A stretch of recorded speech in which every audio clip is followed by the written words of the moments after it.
The RG has changed quite a bit since I first started playing it. I wouldn't say I won't recognize it if I looked back, but I will admit that it has changed quite a bit for the better, and a little bit for the worse. So today I'll be looking at some of the previous updates, and comment on what I thought about them back then, and what I think about them now.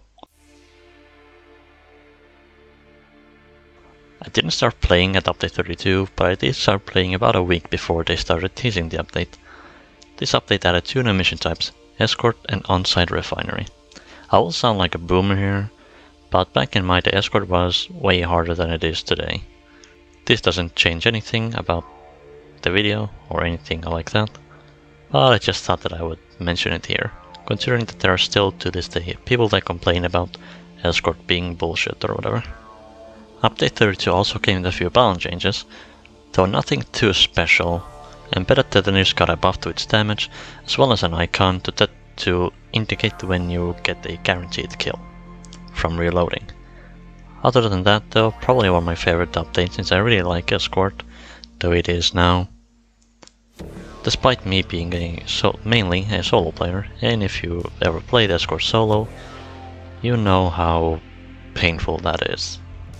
As for Refinery, it is also one of my favorite mission types in the game, considering how creative you can get with the pipelines, despite the community's outrage whenever they see pipelines being stacked, which in my opinion is really stupid, but what can you do? Update 33 came with 2 new biomes and some new enemies, as well as some other changes. 2 new dreadnoughts got added, namely the Hive Guard and the Twins, or as I like to call them, the Sleeping Pill and the Speedrun / Get Ready to Die in one shot. The Tridra was destroying everyone when it first came out, because people didn't know how to counter it. These days people realize you can just move to the right and left of it, and you're fine. Brundles I'm still unsure of, considering that they're not that interesting. While on paper it sounds cool to have an armored Bactera, because you might think that, oh, this might encourage a bit more armor break builds to be used, which would be great if the devs didn't break the armor break mod for 90% of the weapons every other update. They also made it so you can save Doretta, which is cool I guess. Not really into role-playing, I prefer to actually play the game, but the change doesn't affect me in any way, so I don't really have anything negative to say about it. They also added the ability to scan mini-mills to find the missing legs in salvage.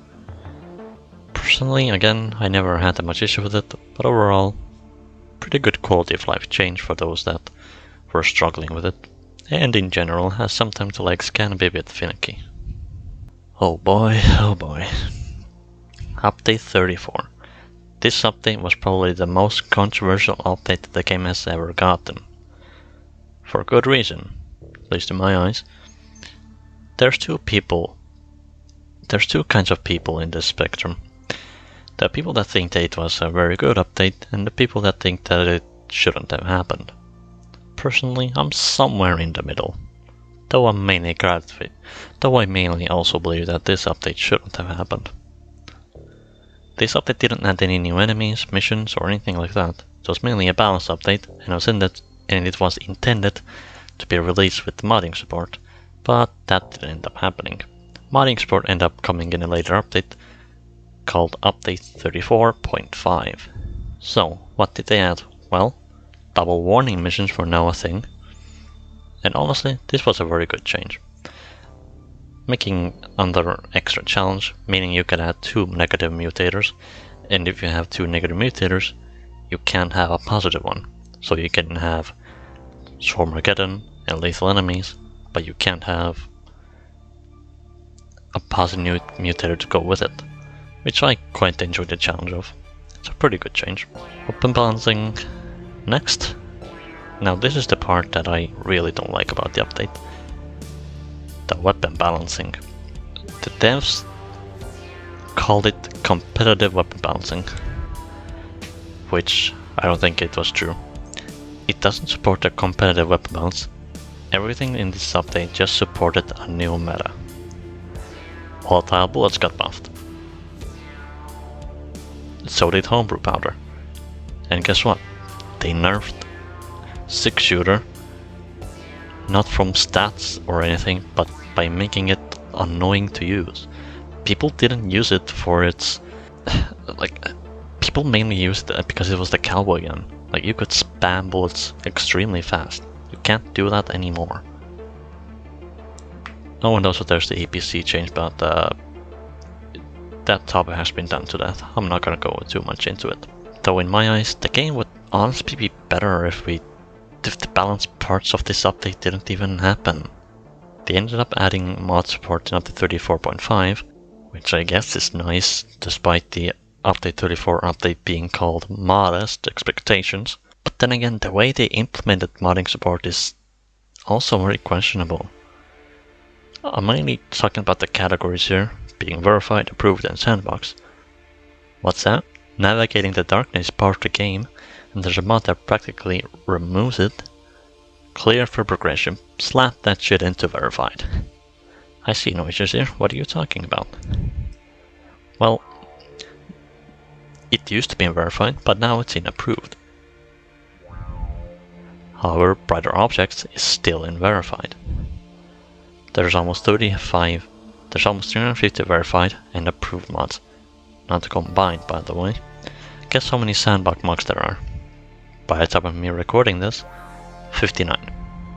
Needless to say, update 34 in general was a pretty bad update, but it didn't ruin my enjoyment of the game in most ways. It was just... to DRG standards, I suppose, is a way to put it. I could make an entire video ranting about the mod support and the way I think it should be done, but that's the gist of it. It was implemented very poorly, mainly with the categories. Alright, now we're getting closer to present day. Update 35 started the whole season thing. I won't really bother talking about the lore or whatever, because I honestly don't care, and they didn't add that much of it anyway. However, I do care about the gameplay, so I'll talk about that instead. Update 35 came with 4 new primaries, a new enemy faction, a new mission, and a battle pass system, which is free by the way. The new weapons are pretty cool. The Hurricane and Star Choppers in my favorite out of the 4. Totally no bias here, I promise. And no, the lock does not need more ammo. You just have to play around it a bit, using your secondaries and other stuff, such as turrets. Though personally, I'm not that good with it, and I prefer the Warthog over it anyway, because the shotgun just feels better for me. All these weapons feel different from their class's alternatives, except for Drac, but I can let it slide a bit. The battle pass system is also a great addition, since it adds something for both new and old players. Pressing the buy and the S button isn't exactly peak gameplay for us older players, so rewarding us for actually playing the game with this free battle pass system is actually a pretty good addition. The new mission is pretty cool, though personally I can only mentally handle playing it enough times to get my season rewards. But other than that, it's kinda neat, though personally I don't like the robots. Speaking of which, it's time to address the massive obese elephant in the room, the robot faction, which is the most annoying faction in the game because of what they do and how well they do it. Enemies in this game are split into 2 categories, melee and ranged. Usually ranged enemies stay at the range, and melee enemies aren't that bad and can easily be dealt with. The robots can burst half your health away from range and slam into you at the same time, practically. That and their only weakness is fire, for some reason, so if you're a cryo driller and you happen to encounter a prospector, tough luck. Go cry into the corner like a little bitch you are, apparently. But at least when you're playing Sabotage, you know you're fighting robots, so you can plan ahead by bringing a flamethrower, for example, if you're playing Driller. They also added a Prospector, and unlike the data bust event, it actually isn't optional. If anything damages it, even if it's a radiation crystal, it's gonna be angry at you. This update was good overall though. I just wish that they would have tested the robots a bit more. Update 36, being the latest one introduced, Update 36 introduced another free battle pass, 4 new secondaries, a new enemy, and exactly what everyone has been requesting for a while now, more robots. Hooray!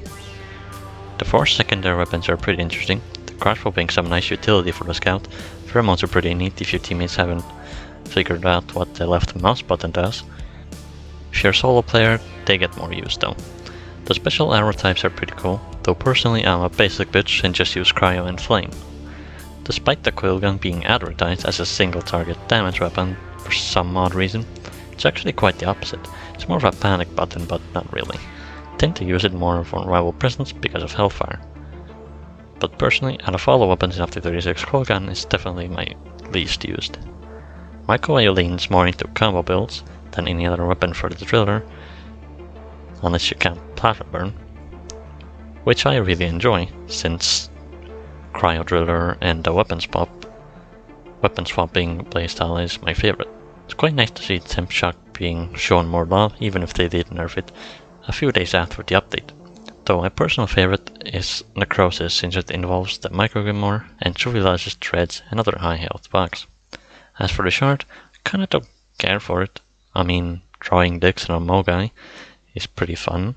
The weapon itself is good at the AoE. My gripe with it is that it just doesn't feel as good as the PGL, though I did enjoy my time with the Ricochet back when it was a thing. And honestly, I wish that they would have kept that overclock in instead of removing it. Rest in peace what could have been. These days though, if I do use it, I just use a standard feedback loop with AoE. And that's pretty much it.